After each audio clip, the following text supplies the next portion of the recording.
Shalom shalom mwana wa Mungu. Bwana Yesu asifiwe. Kwa majina naitwa mtumishi Joakim Fesa Bigenda. Leo nakuletea kichwa cha somo kinasema unajitamkiaga nini? Unajitamkiaga nini? Kuna watu wengi tumekuwa tunatamka maneno tu, tunachukulia kama kawaida. Maneno mabaya unatamka tu, maneno mabaya unajitamkia, ila usijue kwamba kuna nguvu kwenye hilo neno unalotamka. Sasa naweza nikakupa mfano mmoja. Unakuta binti anakuambia mimi sihitaji mwanaume mwenye pesa. Sitaki mwanaume nije niolewe na mwanaume mwenye pesa. Neno hili analolitamka kwenye binti wake, analitamka kwa kawaida. Analitamka kwa uzito. Analitamka kwa kujua au kutokujua, kwa kuhisi au kutokuhisi, kwa kufahamu au kutokufahamu.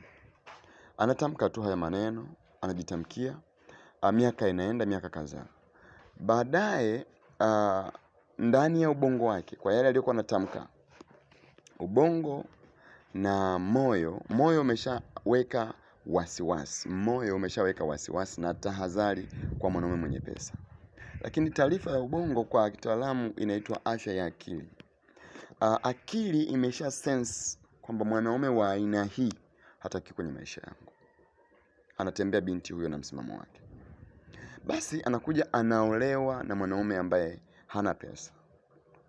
Na anaingia kwenye ndoa. Ndoa inaanza.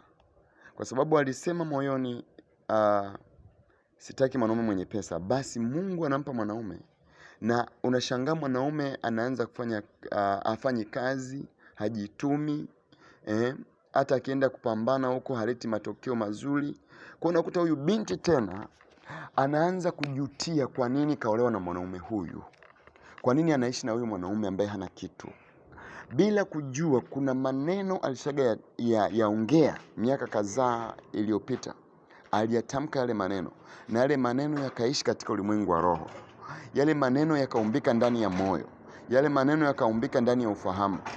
Kwa hiyo yule mtu anapokuja kuwa naye kwenye maisha haoni matokeo. Sasa huyu binti anaanza tena kuumiza kichwa, kwa nini kaolewa na huyu mwanaume na kwa nini hatuna pesa.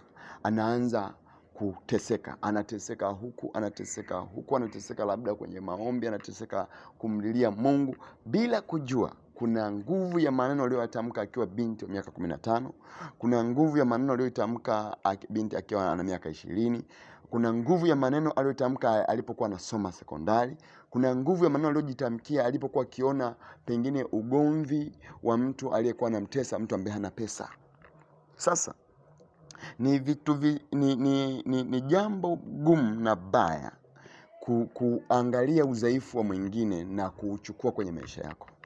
Jambo la kuzingatia kubwa zaidi ni kwamba ujifunze kujua kwamba kwa nini yule amemnyanyasa huyo. Ukishagundua kwamba yule mtu amemnyanyasa huyu, yachukue ile taarifa uipime kwenye mzani. Kwa nini huyu anamnyanyasa huyu na kwa nini huyu ananyanyaswa? Upime kwenye mzani. Ukishapima kwenye mzani kwamba huyu anamnyanyasa huyu kwa sababu ya ufahamu huu na huyu ananyanyaswa kwa sababu amekosea hapa, ile sentensi itakufanya wewe usianze kuishi maisha ya wengine.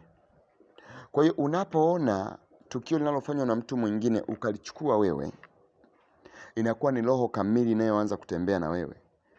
Kwa sababu yule amefanya kosa, anamtesa maskini, anamtesa mtu asiyekuwa na kipato, na wewe ukahisi yule anayeteswa ni mkosefu au yule anayetesa ni muonezi, bila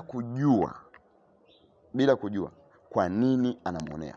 Jambo la kwanza ni lazima ujiulize maswali, ni kwa nini anamuonea, na uanze kufanya research kwa mtu mmoja na mwingine, zaidi ya watu 3, watu 7, watu mpaka 8, mpaka watu 20, watu 21 tofauti, ili tupate nguvu ya neno la kusimamia kwa ajili ya kuboresha maisha yetu, kwa ajili ya kuboresha familia zetu, kwa ajili ya kuboresha watoto wetu. Lakini si matajiri wote wanaonyanyasa wake zao wasiokuwa na kipato, na sio watu wote wanaowanyanyasa maskini, na sio watu wote wanaowatesa wengine, na sio watu wote waliofanikiwa wanaowatesa wake zao. Kuna wengine hawajafanikiwa kabisa na hawana lolote, lakini wanawatesa wake zao.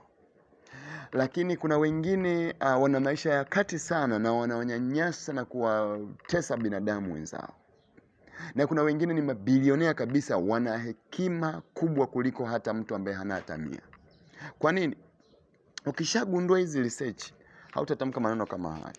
Kwa hiyo binti uliyejitamkia maneno na leo unaona ndoa yako ina changamoto na mapito magumu, kumbuka yale maneno uliyojitamkia kwamba mimi sitaingia kwenye ndoa, mimi sitakuja kuolewa, mimi sitakuja kufanikiwa. Wewe kijana unanisikia, ulishasema pengine hutakuja kujenga, hutakuja kufanikiwa. Yale maneno uliyoyatamka ndio mapito unayopita leo. Lakini uzuri, Mungu ni mwaminifu na ni mwema. Ana uwezo wa kukusamehe na anaweza akayafuta hayo maneno na ukaanza kutengeneza kwa maneno mengine. Mungu wa mbinguni akubariki sana. Uwe na amani.